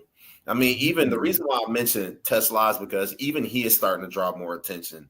And I mean, it's like Tesla doesn't. I don't think Tesla knows the whole book yet, y'all. I think he's still getting. He doesn't, but I mean, even when he's on the field, he got somebody glued in his pocket because they know that he can make circus catches. And if you're in the end zone, watch out because he's a sneaky end zone target. So I would say that this receiving core has been nothing less than perfect, man. While Amon-Ra had a drop, he came back the next game and how many receptions yesterday? Yeah, 8 for like 76, I think. Yeah, you know what I mean. A touchdown. Yeah. So I mean, like I gotta give it to our receiving core, man. I gotta. Give Okay. I'm with you. I'm with DJ. I'm gonna give him an A. I'm gonna say this about the deep throws with JMO and Tesla because those are pretty much go kind of players, big guys that can do go routes. Until the line gets more solid in the interior, they're not going to take a lot of shots with Goff. They got to get that line better for Goff to take those shots.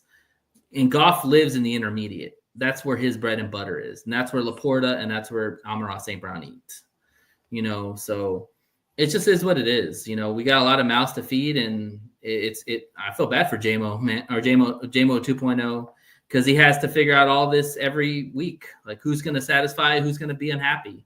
It's just the way it is. It happens, man. I mean, and one thing that a lot of people got to understand, you can't just force feed him the ball. It has to be a good play. It has to be a read that Jared Goff's seen. And that Amon-Ra interception, that was a perfect example of force feeding the ball. No reason to throw that ball. There's 3 guys on him. Anybody. Now, when you've seen a couple of times, more than I'd say at least 3 to 4 times, Jared Goff went to the line of scrimmage and you heard him say, kill, and they're killing the play. Who's to say that those plays weren't drawn up for JMO? 100%. 100. They mentioned that earlier. 100%. Thematically, that's the reason why Goff is playing at the level he's playing now is because he's able to go to the line of scrimmage, read defenses, and see what he likes and what he doesn't like, and make those types of plays. Another thing I heard too that I think there's some truth to is the NFL defenses are going more to 2 high safeties, which are taking away the deep ball and running this shell kind of defense. So they're basically limiting the explosives. So you're seeing a lot more running backs featuring or benefiting because of the shell defenses and the 2 high safeties. They're basically daring them to run the football. And like us, if you dare us to run the football, we'll run it all day. But some of these other teams that don't run the football at a high rate are not very confident. They're shaky. And it depends on their line too, So something to think about that one too. Yeah. Real quick stats. Gibbs got 26 receptions for 194 yards, 7.5 average. Laporta's got 29 receptions, 339 yards, 11.7 average. Amon-Ra St. Brown, 50 receptions, 538, 10.8 yards reception. JMO, 17 receptions, 289 yards, and 17.0 yards per reception. So that's crazy. Yeah. Yeah, I know, right? It's like Amon-Ra's like, I got 500 yards, and J-Mo's right behind me with 300, and a lot less targets and catches. That's why he's special, man. I'm telling you, he's Deshaun Jackson, bro. Have you ever seen Deshaun Jackson? He's Deshaun Jackson. When you had Deshaun Jackson in fantasy football, there were games where he had 40 points. There's games he had 2 points. It just depends what the defense dictates. Mm-hmm. All right, let's talk about the uglies up front. B, what grade do you give them? I'm gonna give them a flat. I'm gonna give them a B-.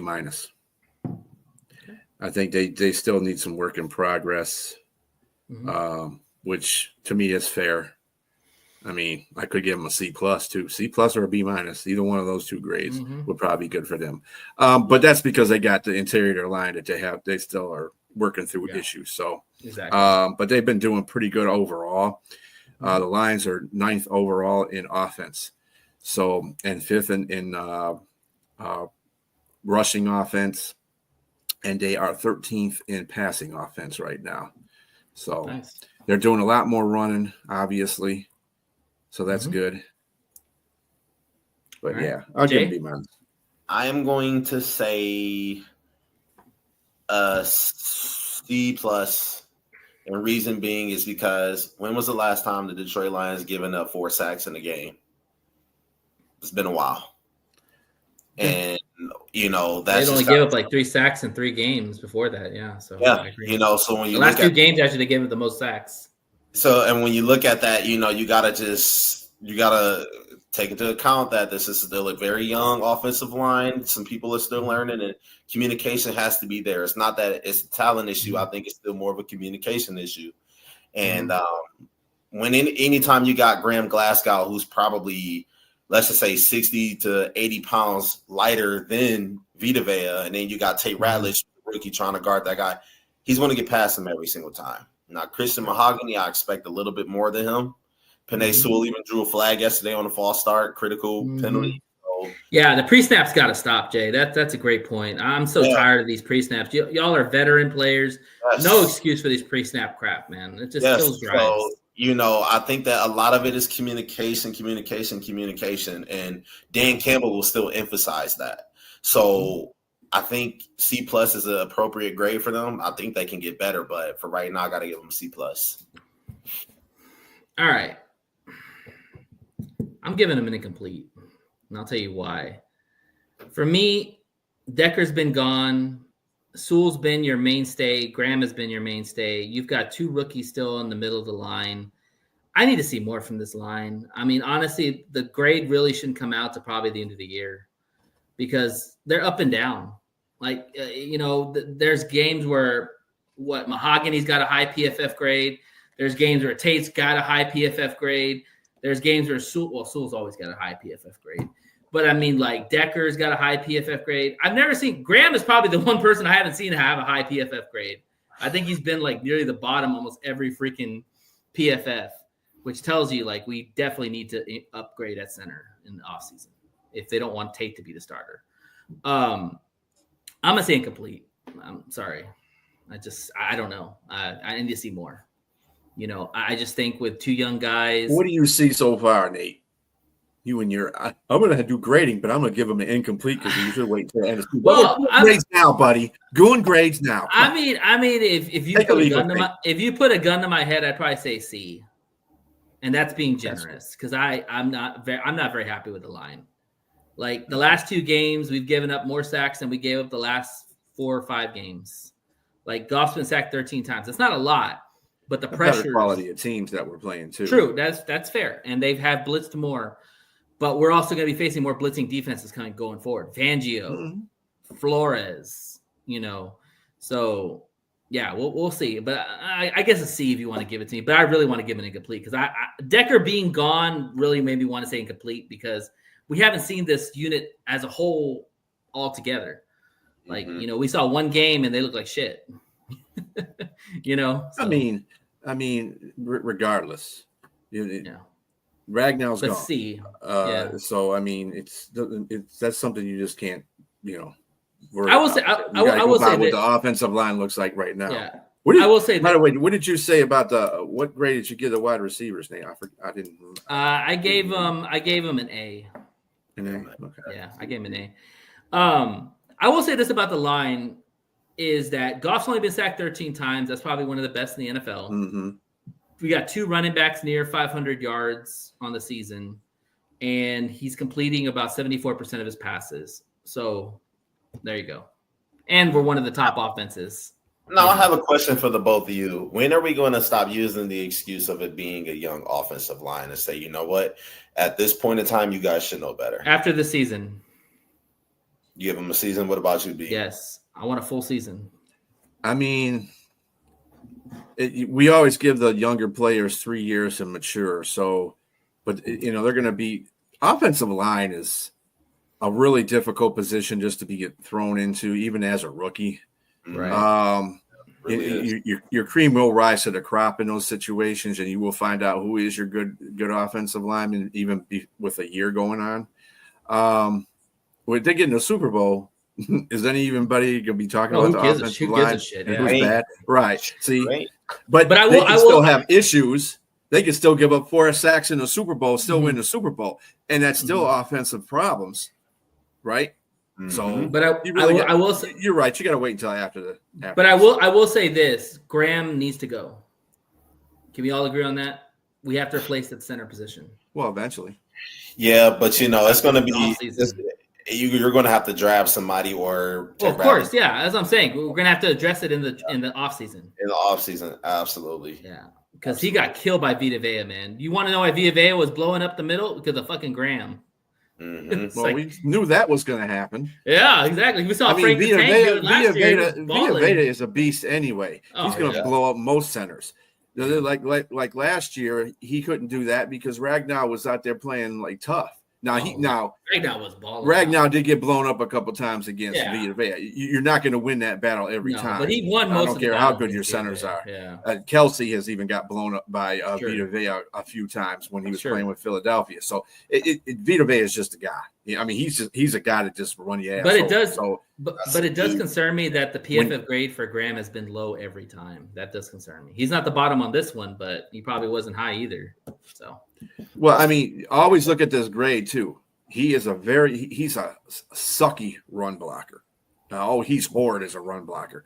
Pass blocker though, he's pretty damn decent. Where his 2 rookie counterparts on the east side of him, they basically have a bad passing grade all the time, but a very good running grade all the time. So they do good against the run. He is the one that does not do good against the run. And if you notice that where most of the sacks come from too is around him. Now I'm not saying he doesn't give up a sack. I think he's given up like 1 or 2 sacks, but not no more than Chris Mahogany and Simo and Rat has. So that's why the interior line has to really they're going to gel by the end of the season. Yeah, that's my thing is that if Graham is not a good run blocker, you need him to be a good run blocker at that position, right? Because that's where the running backs run. That's where they ran behind Frank all the time, And if your point of the running attack is weak, well, you sure as hell better hope your guards are elite, and they're not. they're young guys themselves. So I don't know how these running backs have been able to carve out this much yards. So credit Hank on that one. So. All right. I mean, like I said, they get their good blocks in there. I'm not, Frank is not completely dissolute as a run blocker. It's just that's not his strongest suit, and that's the reason why he's either middle of the pack or low when he gets PFF grades, because he doesn't complete that whole situation. See, same thing with Simo. Simo will have a good game. You'll see Rat up there once in a while, but they're not always consistently up there either. They're in the middle or at the bottom because they don't know how to do one thing or the other. So consistently. That's fair. All right, let's move on to the defense. The D-line, what grades do y'all give them? B. Well, I am going to give them, let's see, total defense, they're 8th in the league. I'm just saying the defense right now. Passing defense, they are way down there at 16. It kind of mirrors their offense, really, what their offense is doing, because their run defense is 5th as well. So, I think once these guys get to a point where they can finish, and that's what I'm waiting for these guys. I've been waiting for a long time for these guys when they get to the quarterback to finish. I know you can't get every sack. I know there's good quarterbacks out there that know how to elude. I understand that. But damn, they got 7 sacks on Lamar Jackson. Yeah, we're still seeing them miss on sacks. It's so frustrating. Bring that to every quarterback you play, not just Lamar. Okay, make those tackles, make those sacks. I'm going to give them, because they have, with Lee McNeil in the rotation. Defensive line is just going to be awesome. So I'm gonna give them a B+. Okay, Jay. Same B+. I think they can get a little bit better while they're doing good. I mean, you want to see them just get home a little bit more. You want to be able to see them rush 4 and get home and put a lot of pressure on the opposing quarterbacks.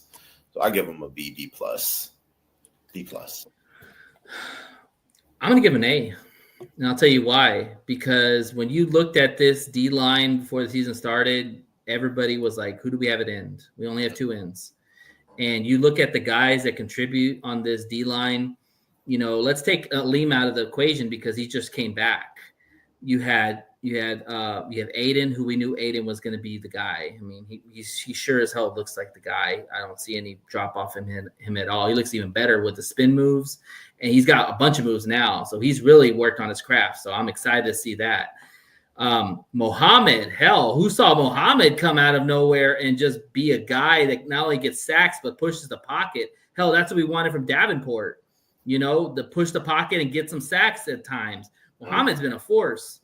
Yeah. You saw Wheat last night. Wheat had 1.5 sacks, the guy that we claimed off of waivers that they were talking about. You have Tyleek Williams, who's played well as a rookie. He tripped Baker. Oh, I don't give a shit. Who cares? But anyways, whatever. Yeah, he did get a cheap one out of him. No, I know he did. Who cares? But then you got Tyleek Williams. DJ Readers had the most. Yeah, DJ Readers had the most double teams the whole season. I mean, like, you've got guys like even who else am I missing? Roy Lopez. The whole line is it's been stellar. They've outplayed their positions, in my opinion. That's why I give him a solid A. And then you add Lee McNeil now to the equation, and oh man, now everybody just fits, right? Could you imagine if Onzarige was healthy? Yeah. And they're gonna get Pascal back. Davenport's gonna be back. Hassasin is gonna be back at some point. Like, get ready, man. Like, this D line is deep and it is fun to watch. All right. That's why this year at this time for a bye week is great. In the middle of the season is basically when you want this bye week. Want it, Yeah. All right. Let's talk about the linebackers. Jay. Linebackers, I'm going to say a solid B, because I think they have upgraded. I think they have definitely upped the ante a little bit. I think they've played very well. Jack Campbell, I mean, this is how we want Jack Campbell to play. Jack Campbell has really taken command of that defense. And he looks better in the coverage. While we know our linebackers just aren't great in coverage, he does look good in coverage, I have to say. Barnes being versatile, being able to rush the passer and, just stay in the secondary, not secondary. Like a Swiss Army knife, just land them anywhere you want on the field. Second level, I think that helps that Lions defense out a lot. So I'm going to say a B. B, what do you say? Yeah, I'm going to give them a B as well. The highest, the ones that got the most tackles on our team are all linebackers. Top 3 tackles on this team are linebackers. Campbell with 64, Derek Barnes with 43, and Anzalone with 39. So, and those are the top 3 tacklers on the team. And when you have them as linebackers, that's basically when you have Shep to be a linebacker. When you had Shep was a linebacker, he's already transferred his influence on them. So yeah, I'll give them a straight up B. I've always heard in football sense that if your secondary leads you in tackles, that's not good. Yeah, that's true. You want your linebackers to lead in tackles. That's what they're there for. And with Liam coming back, they're even going to get more runs at the quarterback. You saw that last night with Baker Mayfield. Like, they were just waiting for Baker to run. They're like, "Oh, I got you, I'm going after you." I'm giving them a B+, because again, these guys, I can argue that Derek Barnes this is the best season he's played so far. Jack Campbell, this is the best season he's played so far. Alex has been solid, but Alex is not expected to do a lot because Jack and Barnes have increased their level or have gotten better, which would be expected to do. And then, Zach Cunningham has shown some flashes too. Rodrigo is going to be back. So I'm going to give him a solid B+. I think Sean Dion Hamilton, aka Jay, has done a phenomenal job with the linebackers. He has. He absolutely has. Yes. Absolutely has. Give him his flowers. He absolutely exactly. has. Good job, Jay. All right. Let's go to the defensive backs. Jay, what do you say? Hey, that rhymes. I'm going to say a C. I'm going to say a C. Why? Because one, we went over it with Terry and Arnold. I just want to see a little bit more development from him. Draw less passes, and now he's injured. DJ Reed has been injured. Kirby Joseph has been banged up, and Brian Branch, he's just been a knucklehead, drawing penalties and unnecessary roughnesses. And while they're still impactful, I think they could be a hell of a lot better with less penalties and less injuries. So I'm going to say C. Okay. B. Yeah, I'm going to give them a C as well. They're 16th against the pass, and they've given up, where's that? They've given up 14 touchdowns, which is like tied with third most in the league. So, yeah, their pass defense has to get better. Their defensive backs really have to do a lot better job. And it's kind of an unfair C, though, to tell you the truth, because they've been without their starters for a while, a variable amount of starters. So this is kind of like the D line. When they come back, really the Minnesota game will show you how good their secondary is, because they'll have DJ Reed back, they'll have Terry and Arnold back, they'll have Kirby and Brian Branch back, they'll have Maddox back, hopefully, and they still got Roxanne and they still got the other dudes that are in there. So and yesterday was a testament to how good that secondary can be without even having them have a big name on there. So you got to give it to the secondary's coach on that one. Oh, Deshae to get those guys. Yeah, Deshae Townsend. Yeah. Awesome. He's been doing good all year with what he can. They're kind of like your offensive line grade. You want to give them an incomplete because you haven't seen them all work together. So, but I'm gonna give them a C. On that being said, I would like to give an incomplete, but I'll give him a C too. Fun fact: did y'all know that the Lions played a lot of man last night? Yep, I saw that's it. That's the thing that Shepard was saying. He said, "I'm not playing the zone, like they did against Kansas City, because they were so worried about their receivers. But hey, hell with it. You just play man on them. Go ahead. You bump and run coverage. That's what you're supposed to do. You want to play man." Somebody that has as big as balls as Dan Campbell does is probably Kelvin Shepard, because that guy playing man with a bunch of practice squad guys against, Evans did get hurt, but you had Ibuka, you had Tez Johnson, you had weapons. They did a really good job against Mike Evans and Ibuka. And you tell Baker, Ibuka especially, he wanted to hit those guys, but he just couldn't get the ball to him. Well, that's because the D line was putting the heat on him. But yeah, I give him a solid C. I really want to give him an incomplete because, again, DJ going down, Terrian being out, Kirby being banged up, BB being BB, suspended. To say it. Yeah, I will say this. B being B.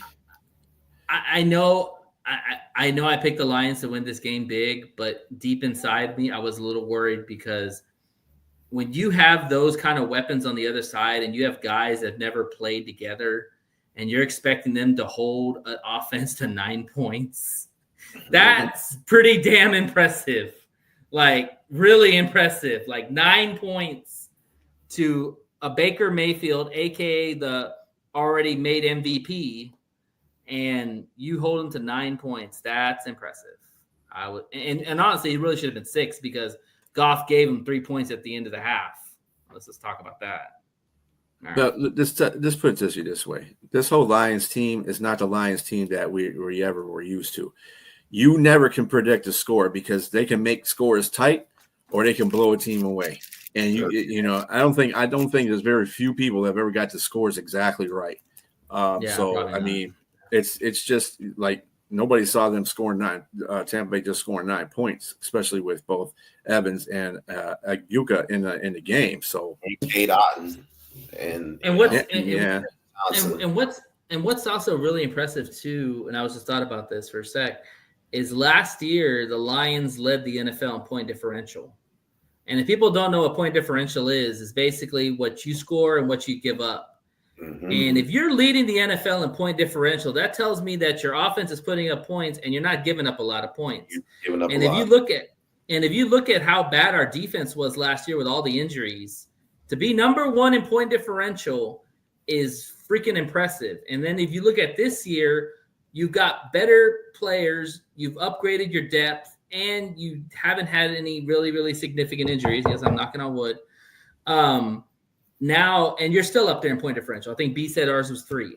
So that's saying something right there. Sure is. Even with all the struggles, you're still holding teams under certain averages, and that's all that matters in football, right? How many points you score and how many points you give up. That's really what it matters, right? Well, actually 2. We're actually 2, but because of the fact that stupid Packers had to go tie, we couldn't be real man to step forward. 2 or 3. Who gives a shit? All I'm saying is like that's impressive. That's impressive when you look at it from the grand scheme of things. And considering the opponents that they have played against the receivers, the pass heavy team, that says a lot. That says a whole lot.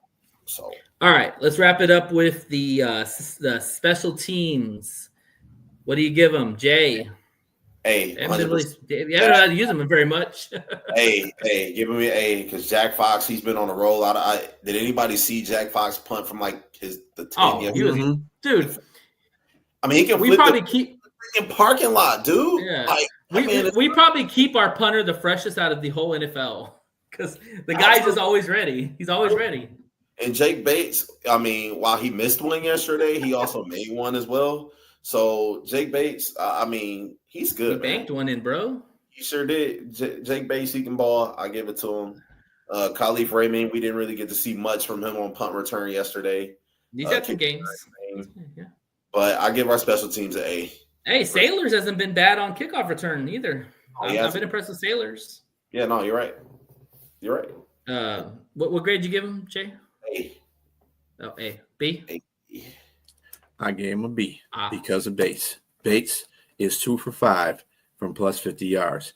Dude, that's not what Bates is supposed to be there to be kicking them from that. That's the reason why. Do we want him to kick 50-yarders? Or it doesn't make a difference if we want him to. The point is when he's out there and we put him in a position to kick that field goal, dude, you make that field goal. That's the reason why you're on our team.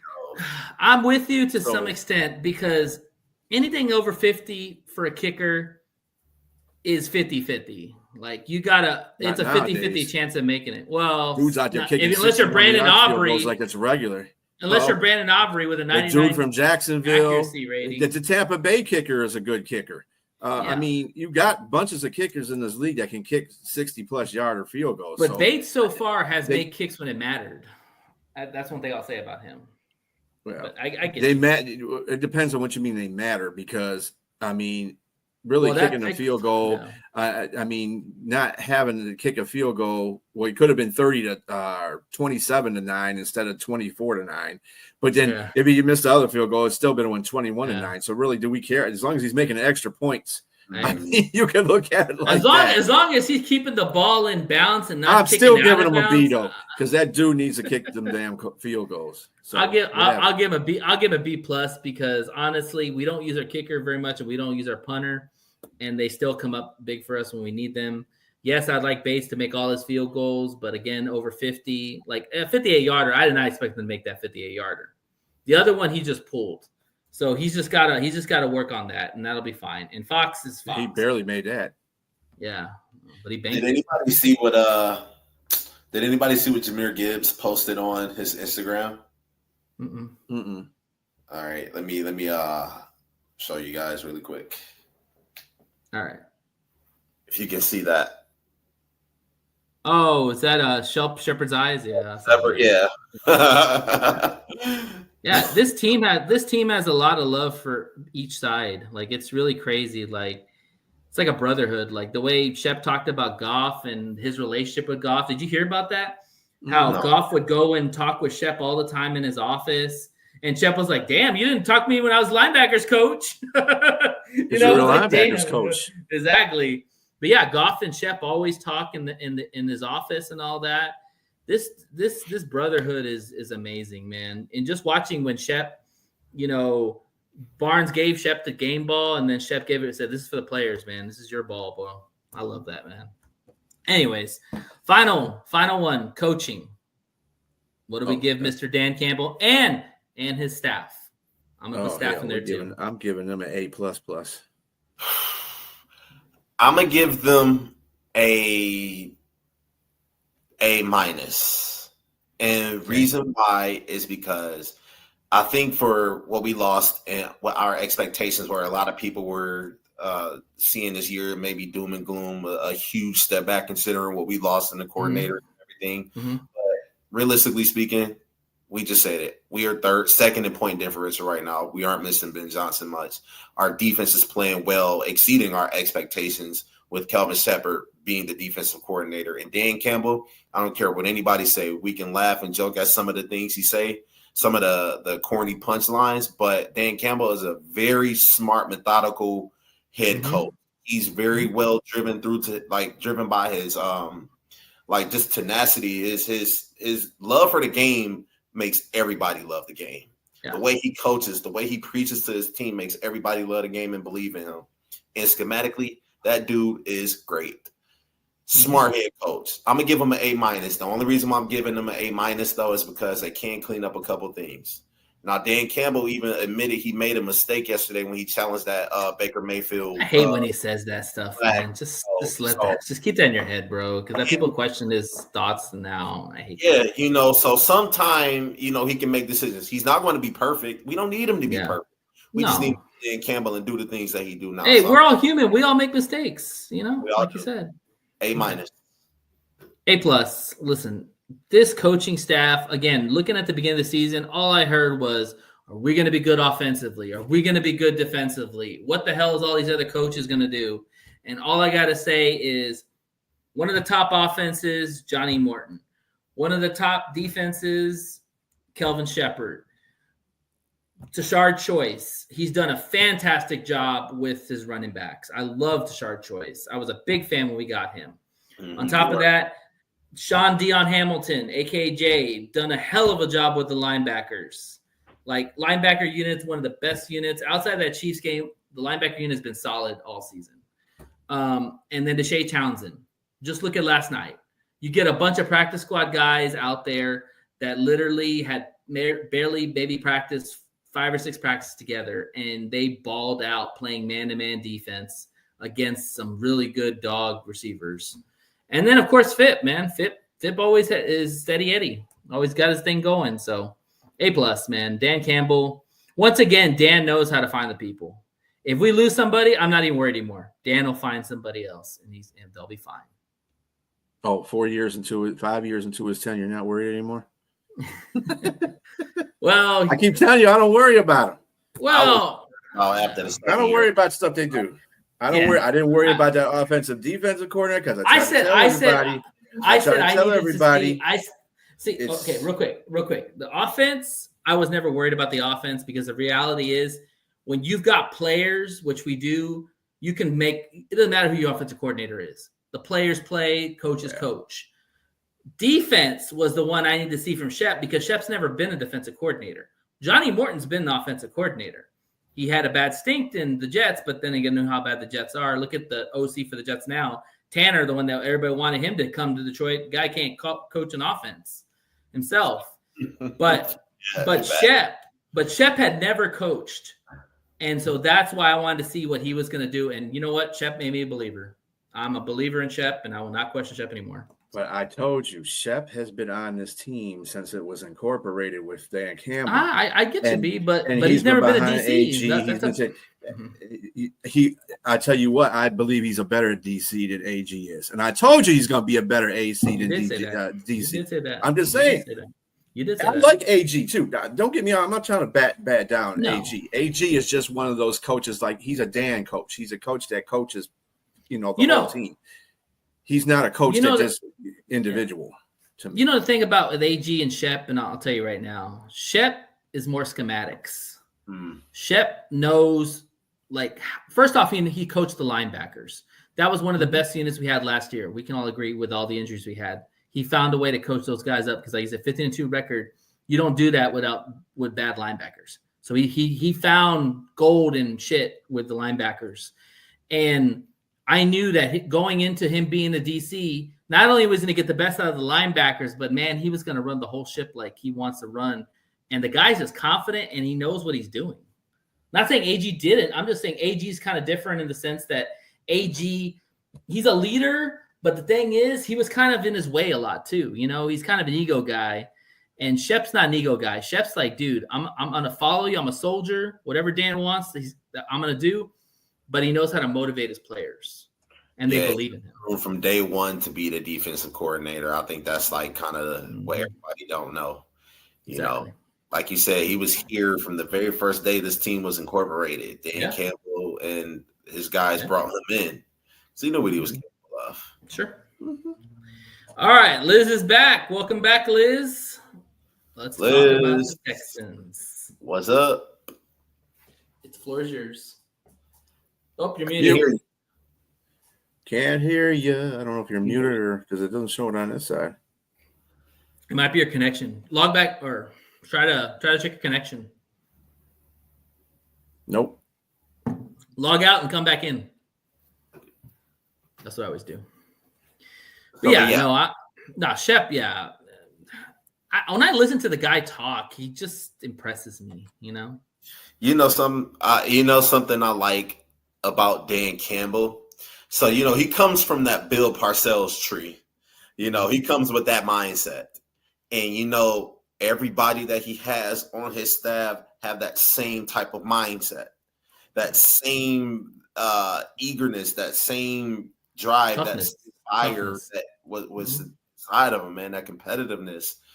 That's what I like most about Dan Campbell, that when he hires somebody, he's not just going out blindly putting someone in position. He put a lot of research into that person, and he knows they know just as much as he do. And they always say birds of a feather flock together. Dan Campbell's a perfect example. He's going to get people like him that are tough-minded, that are gritty, that are innovative, creative, that are aggressive, that only want to win, love ball, all that stuff, because that's what he's about. Can you hear me? Yeah. You should, we're good. Okay. Sorry about that. You're good. What I was saying is that I wish I was happy how y'all guys are happy and how confident you guys are talking about your team. I am not so much. This Toro ain't stomping the dirt tonight. I'm sitting here with a heavy heart and a whole lot of steam. The Houston Texans walked into Seattle last night, and they walked out looking like a team that forgot where they came from and how to fight. 27-19, that was the final. But let me tell you, the score didn't tell the story. The story was written in the eyes of the quarterback, Mr. Stroud. The story was it's like sad. And I swear to you, when I investigated CD Stroud's eyes last night watching the game, I didn't see that confident gunslinger. I know. I saw fear. I saw hesitation. And that's something a quarterback can never afford to show another team in their house. But he did. And Seattle smelled it and went for the kill.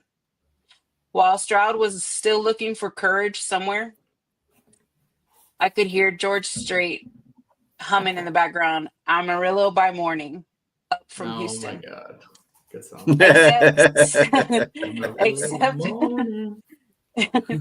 Except Stroud wasn't riding tall in the saddle.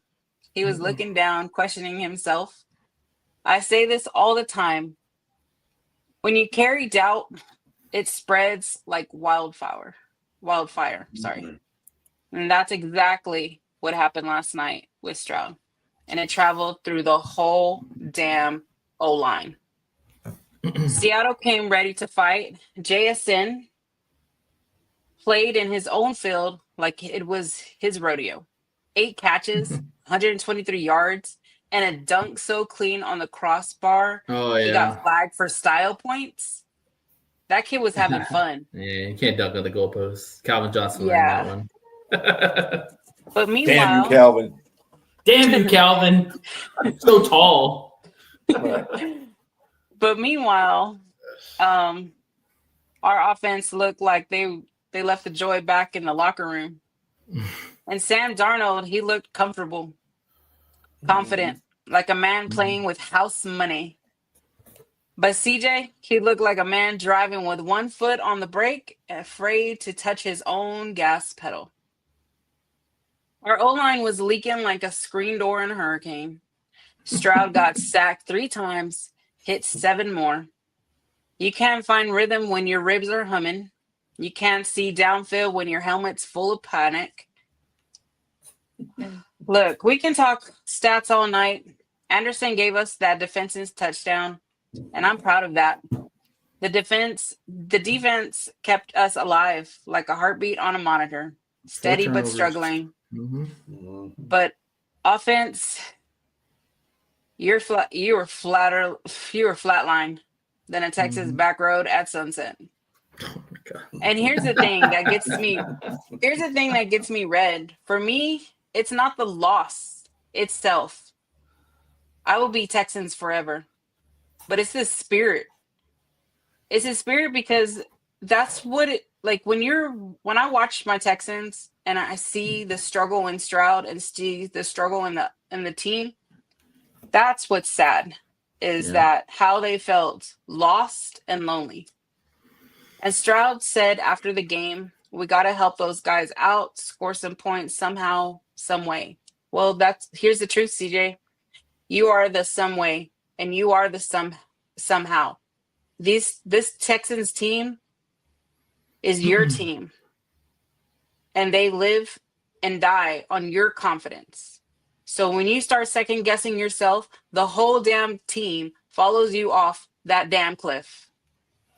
Even when we second guess ourselves, we trade courage for caution and end up losing both the moment and the message.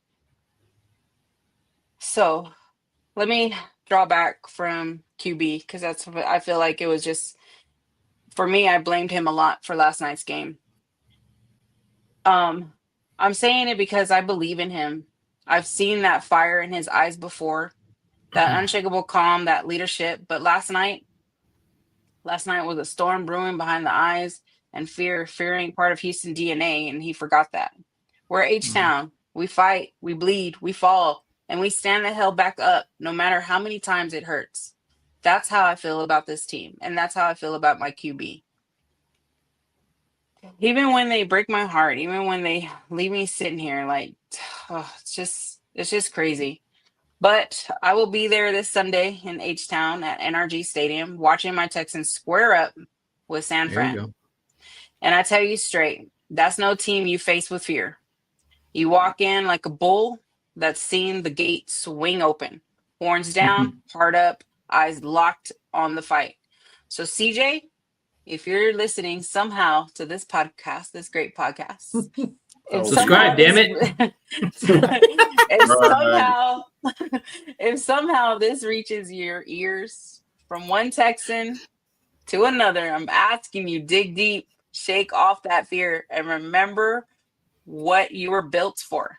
Panic ain't in your blueprint. Pressure is your home. So prove to us fans and your city and your brothers and all of Houston what kind of man you are. Because when you walk on your field this Sunday, I want to see those eyes personally because I will be there. I want to see those eyes again, the ones that said, try me, not the ones that say, save me. So we are facing Houston versus the Bay. And the Bay, San Fran. Well, they're called the Bay. Mm-hmm. And they're called a lot of things. Yeah, what? The Winers, the Niners, the Grinders. I call them a lot of things too, B, because that's my sister's favorite team. Mm-hmm. Back in the day, when we weren't so politically correct, we called them a whole bunch of other stuff too. But anyway. Yeah, so it's H-Town versus the Bay, and we ain't rolling scared. First thing first is stop McCaffrey. Put that box down, clog the lanes, make that dude earn every damn yard. Don't let him dance through our city streets. Force Mac Jones to throw under pressure. Make him sweat like it's 100 degrees in NRG. And speaking it's Houston. And speaking of pressure, blitz, stunt, hit Mac Jones. Backup QB, he ain't ready for the Houston Heat. Let's just point it out. Force mistakes on him, force turnovers. Let him know that Texans don't play soft. And there's injuries on 49ers. So they should go attack the gaps, punch where it hurts, and give them no freebies. We need to have big plays, no easy screens, no chunk gains, no shining moments. Control the clock. I keep saying this over and over every week. Control the clock. Run the rock. Sustain drives. Keep San Fran on the sidelines counting ticks. This is Houston football, baby. Grind it up. Fight out. Fight in the trenches. Make it ours. Bottom line. This is straight up run stuff versus playmaker. And let me tell you, all of my San Fran's subscribers, because I do have some, because they love me and we're friends, but also to my sister. Not this weekend. Enemies. And they'll be there too. Yeah. Frenemies. Well, frenemies. Yeah, because also to my sister, just remember, you're coming to Houston. We own that field. Texans. Get that front seven ready. Offense ready. Because this city is ready. The fans are ready. The fans are red hot. And me and Toro are ready.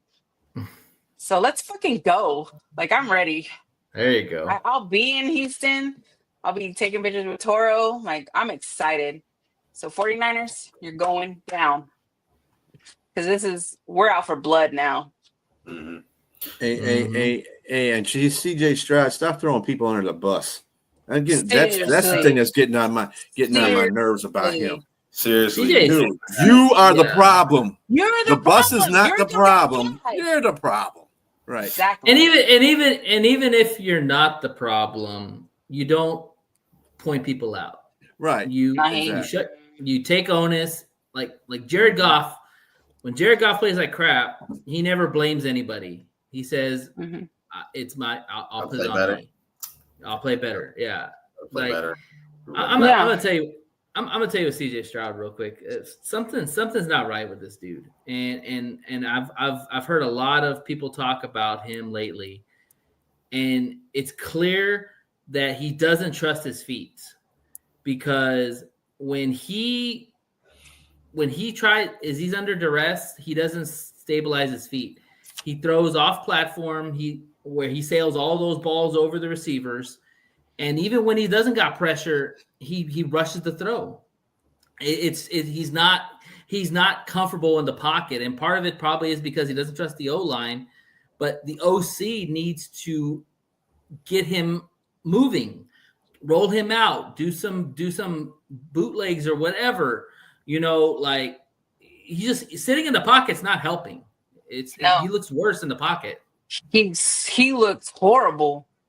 Like I know I really don't know what's going on with him, but he looks horrible. Like each and every game, it's just the offensive line is pretty bad right now. Oh, their line's terrible. There's no doubt about that. But I mean, CJ's got to make some plays. I agree, but it's just like really a lot for CJ Stroud to adapt to right now, considering that he's missing, one of his top targets, and on top of that, you're missing a couple tackles as well that they got rid of.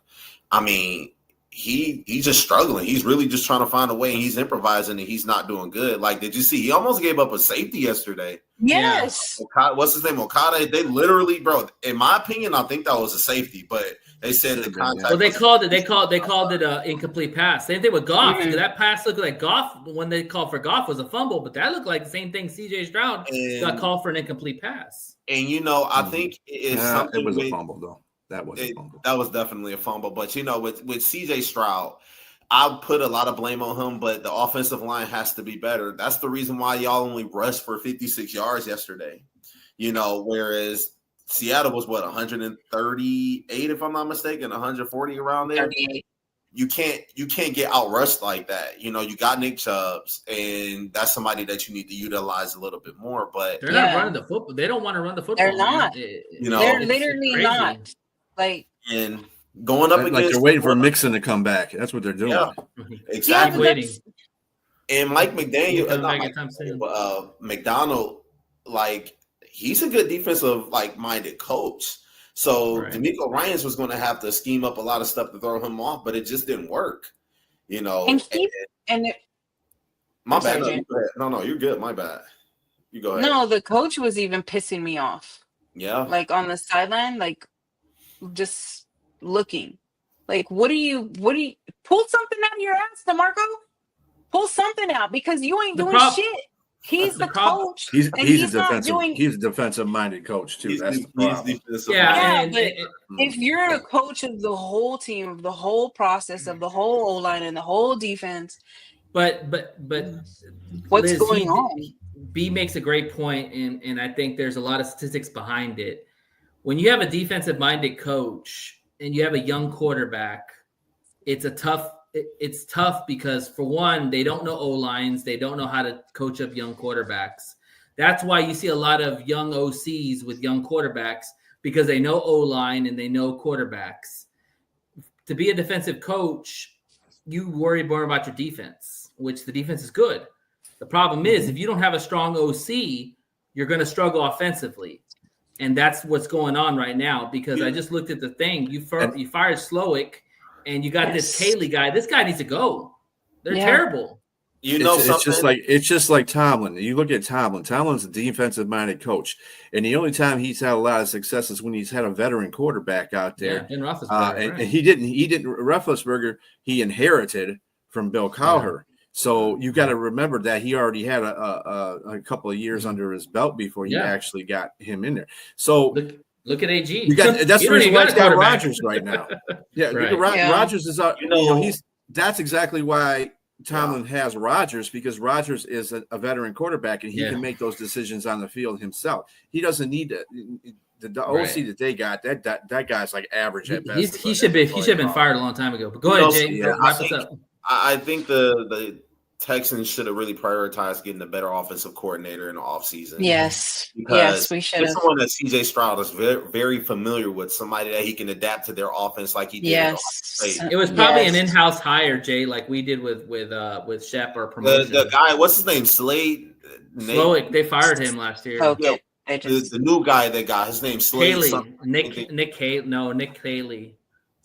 Anyway, I think he came from Houston, the Cougars, right? Over in Houston. He got hired somewhere. He was hired somewhere down there, but they should have prioritized getting someone else. They need to figure something out. Hopefully they can get a win this week. This guy, he's just not it. I'm sorry. No, I know. I get it. All right. Well, on that note, whatever. Music. He's already got the music going. Liz, any final thoughts before we wrap it up? Monday night was a long night, so I'm sad, but I'm over it, and I'll be watching the sunrise in Houston this weekend, and I'm ready to turn the page. Ready to turn this page and get this fucking dub. So, all right. Well, y'all, it's been a great show. Thank you, Liz. Thank you, Robbie. Thank you, Phoenix Fire. Who else am I missing? B. Thank you, Big Drew. Thank you to our subscribers. Yeah. And new subscribers. Yes. And that'll be it. As always, fuck the Vikings, fuck the Packers, fuck the Bears, fuck the Colts, fuck the Titans, and fuck you, Jags. Oh, Hasta luego, the puppies. Jags. You cannot see what's in front of you. Yeah, promise that you get to run into if you knew what's about to come to you. It's about to get real dangerous. It's about to get real dangerous. It's about to get real dangerous. It's about to get real dangerous. It's about to get real dangerous. It's about to get real dangerous. It's about to get real dangerous. It's about to get real dangerous. Yeah, watch out, pop out, black out, pop out, beat 'em up, knock out. I had to see with it. I had to cover their head and cover their necks at the same time. I had to take out the ref. I make my own rules when it's game time. I am the one they was talking about when they warned you about going out. Remember, Dre's Daiquiri Shop at Cotton Gin, 441 Railroad Street in Maxwell, Texas, 78656. Daiquiris, food, football, and fun. All a part of a game day victory. If you subscribe to One Ass Cheek, 3 Toes on YouTube, you'll receive 5% off your total purchase or a free shot. Proof of subscription required.